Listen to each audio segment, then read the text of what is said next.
When we wheel cameras out in the television studio, it's a two-person job, not a one-person job. One person's job is to actually control the camera as it moves across the floor.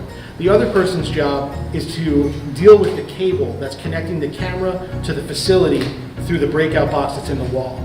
This is for reasons of safety, both for people on the crew and for the equipment.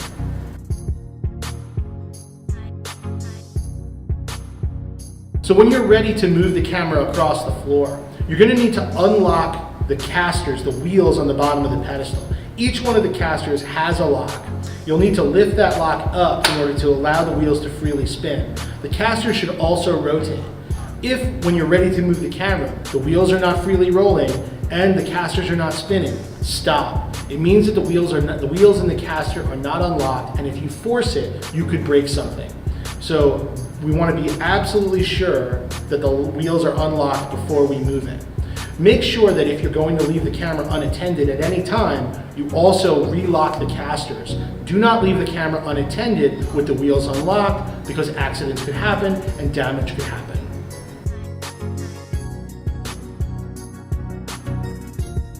Returning the cameras to their original position is a requirement at the conclusion of a production. We want to make sure that the studio floor is free of debris and equipment at the end of each production or class.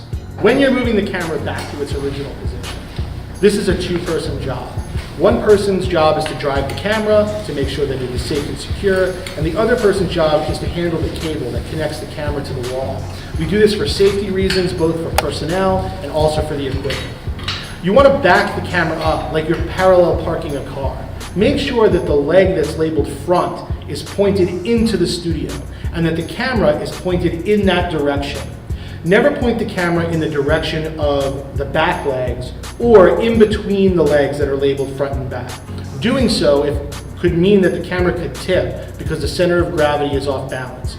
Always point the camera in the direction of the front leg.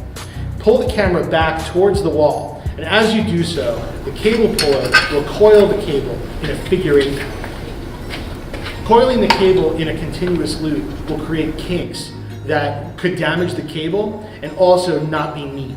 In order to introduce stress and then release that stress from the cable, we want to coil the cable in a figure-8 pattern. Lay the cable over the top of the bracket that's hanging out of the wall. And then as you feed the cable, you want to create a loop on the bottom and then come back over the top.